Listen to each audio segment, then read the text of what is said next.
3, 2, 1, c'est parti.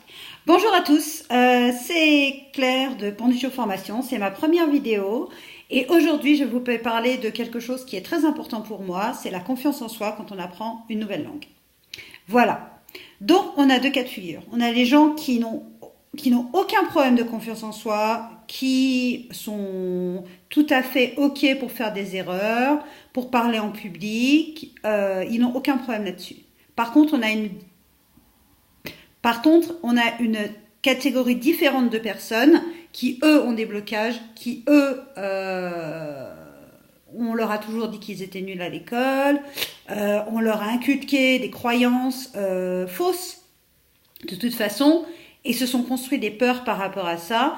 Et aujourd'hui, je vais parler comment débloquer ces peurs, justement. Car j'ai suivi des gens dont le gros problème était j'ai pas confiance en moi pour apprendre, pour me mettre à niveau en anglais. Parce qu'on m'a toujours dit que j'étais nulle à l'école. Voilà. Moi, j'avais ce même problème, surtout la génération des années 80, où on nous disait souvent qu'on était nul à l'école. Mais ça a un peu changé. Maintenant, on encourage les étudiants. Voilà. Alors, comment débloquer ça ? Déjà, il faut essayer de faire un travail sur soi. Je sais, ça fait un peu peur, mais de se recentrer sur soi, et de ne pas se recentrer sur le regard des autres. Car le regard des autres, en fait, peut faire baisser notre confiance en soi. Je peux parler d'exemples au niveau professionnel. Moi, ça m'est arrivé qu'on me dise que oui, de toute façon, tu n'arriveras à rien. Voilà. Et maintenant, je suis où j'en suis et je n'ai que faire de ce que les gens me disent. Bon. Ensuite, il y a aussi le fait qu'il faut, si on apprend une nouvelle langue et qu'on veut avoir confiance, c'est pas de tout savoir, pas de tout comprendre.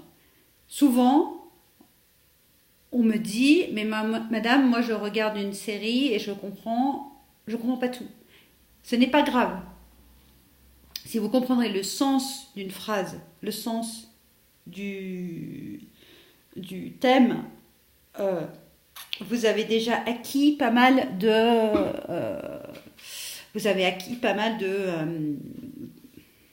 comment dire, vous avez acquis pas mal, mais je vais y arriver,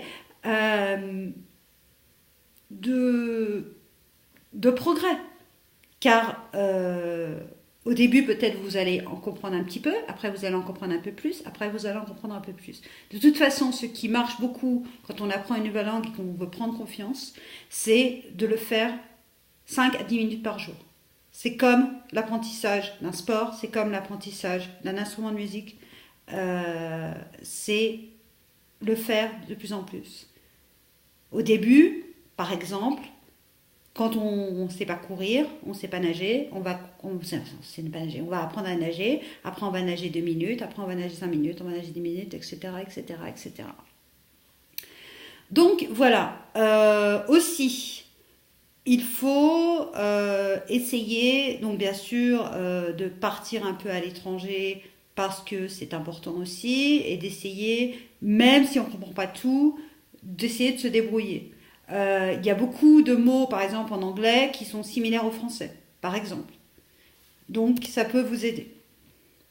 Il y a aussi le fait, surtout, de regarder des séries ou la télé ou les journaux, par exemple, où vous avez les informations anglaises et ensuite vous regardez les informations françaises et vous, comme il y aura des choses que vous aurez compris, regardez les informations françaises et après regardez les informations anglaises, vous aidera à développer votre confiance aussi, parce que vous aurez déjà les mots, vous saurez déjà de quoi ça parle.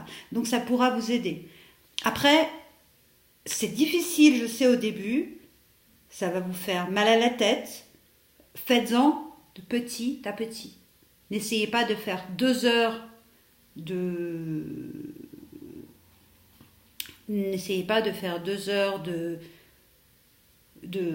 d'anglais ou de lire de l'anglais pendant 2 heures si vous n'êtes pas habitué. c'est bien de le faire petit à petit. Troisième chose, essayez de peut-être voir s'il y a des groupes justement sur Facebook, sur les réseaux sociaux, en anglais, où vous pourrez vous converser avec des gens qui ne sont pas forcément tous anglais. Donc ça peut vous aider aussi à voir que ben non, je ne suis pas la seule. Je suis pas... Oui, c'est sûr que je suis peut-être pas bilingue au début, mais au moins je serai avec des gens qui seront pas forcément tous bilingues non plus. Donc quelque part, ça va peut-être rehausser votre confiance en soi. Parce que ça, c'est aidant. Voilà. Et si vraiment... après, c'est bien de prendre des cours. Parce qu'on peut corriger l'accent, on peut corriger la prononciation, on peut corriger toutes les fautes de grammaire et vous aider. Bon, c'est sûr que c'est très bien aussi, donc c'est pour ça que je donne des cours particuliers, dont j'allais parler. Et je vous parlerai ça de ma prochaine vidéo, comment je travaille.